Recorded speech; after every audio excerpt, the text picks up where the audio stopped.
It's time for DJ Raqi's Secret Files. Marupok lang ako, pero hindi ako pokpok. Natutuwa ako sa panunood at pakikinig ng Secret File. At yun na din ang naging dahilan para ma-share ko ang Secret File ko dito. Itago nyo na lang ako sa pangalang Carmi. Kaka-break ko lang noon sa long-time boyfriend ko. Sa kagustuhan kong makapag-move on agad sa kanya, naisip ko na dapat makipag-flirt ako. One time, nagpasama ang nanay ko kasi may pupuntahan siya doon lang din sa lugar namin.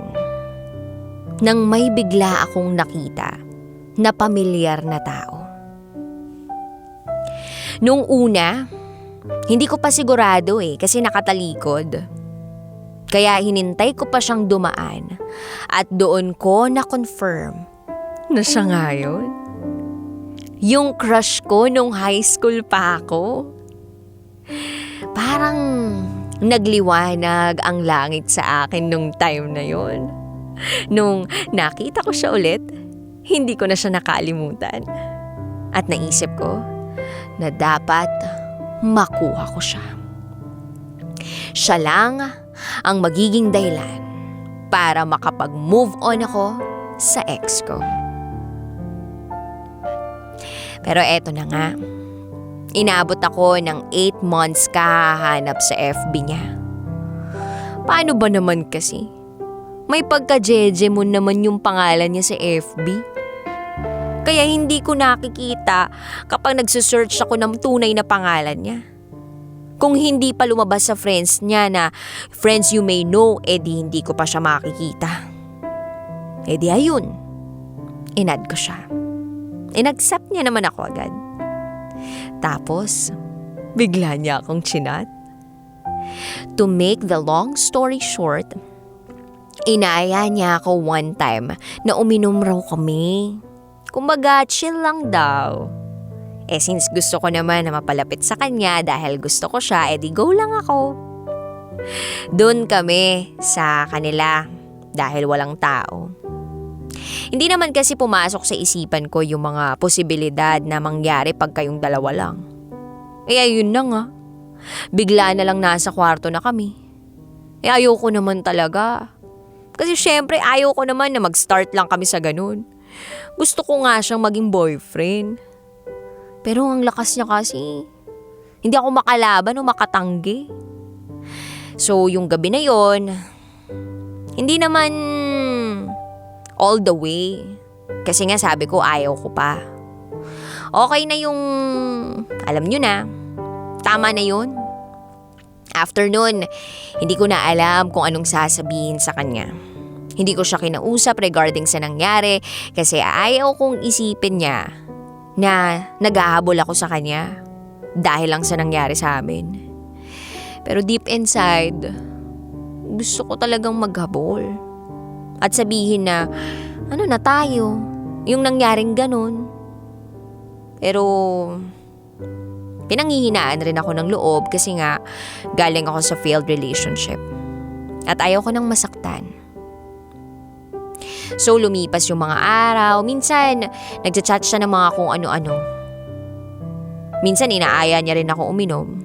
Pero hindi na ako sumasama kasi nga may trabaho ako. Hindi ko pa rin siya chinachat kasi nga feeling ko strong ako. Kahit deep inside, sobrang rupok ko naman. So one time, chinat niya ako, namimiss niya raw ako.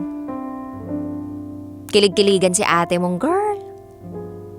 Tapos, nagkausap kami through call. Inaya niya akong kumain.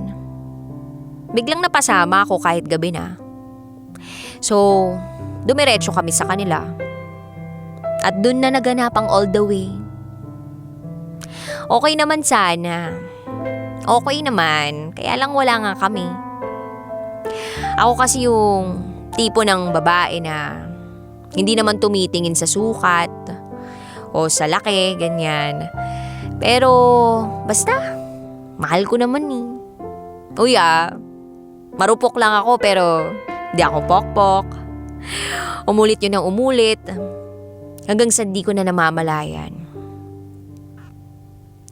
Pahulog na ako ng pahulog. Pero hindi ko pa rin siya kinakausap about dun. Basta kung ano lang kami, ganun lang. I-chat niya ako pag kailangan niya ako. Ang sakit lang kasi ang tingin niya sa akin. FUBU. Friends with benefits. Kahit sa harap ng iba pag nalalasing siya kapag tinatanong kung ano kami, yun yung sinasabi niya. Hindi ako ganong klaseng babae. Na kahit hindi boyfriend, nakikipag-ano. Sa kanya ko lang ginagawa yung mga bagay na yun. Na kahit minsan sa ex ko hindi ko nagawa. Tumatakas pa nga ako sa bahay namin kahit hating gabi. Makita lang siya para, alam mo na. Minsan naiiyak na lang ako kasi alam ko naman na mali. Kahit minsan akala ng iba parang ang pokpok ko. Pero ang totoo nga, marupok lang ako. Sa kanya lang ako marupok. Kasi nga gusto ko siya. O baka nga mahal ko siya. Minsan matagal siyang mawawala. Hindi ko siya pinipilit na kausapin ako kasi ayoko siyang makulitan sa akin. Nagstay ako sa sitwasyon na ganun kasi naisip ko na dun siya masaya. At dun siya okay. At dun siya mag-i-stay kahit deep inside sa akin durog na ako. Pagod na. Pero wala pa rin siyang alam na ganito pala kalala yung epekto niya sa akin. Hanggang ngayon, ganun pa rin kami.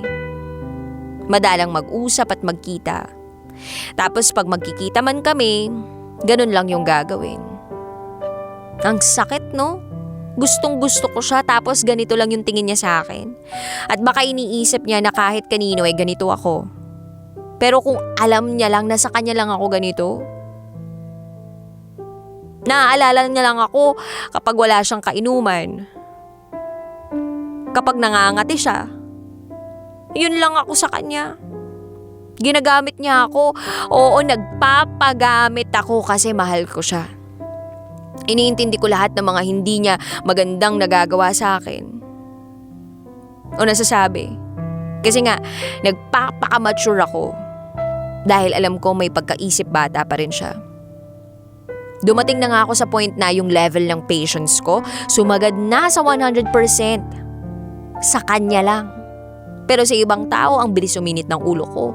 Ang dami ko na rin ginawa na inaakala ko na balang araw, makikita rin niya na ako yung babaeng hindi mangiiwan sa kanya. Na ako yung babaeng laging nandyan para sa kanya. Pero hindi ko alam kung aabot nga doon kasi nasasaktan na lang ako. Sobra na akong nasasaktan pero hindi ko pa alam kasi naiisip ko lagi yung mararamdaman niya. Ganito, ganyan. Nakakalimutan ko na naman yung sarili ko. Which is hindi dapat ganun. At mali yun.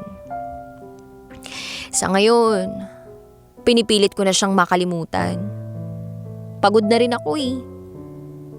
Sana lang sa mga susunod na pag-aaya o kausap niya sa akin, matiis ko na siya.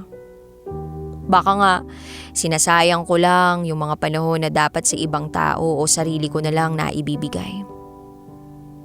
Mahal ko siya, pero ang sakit na. Hanggang dito na lang.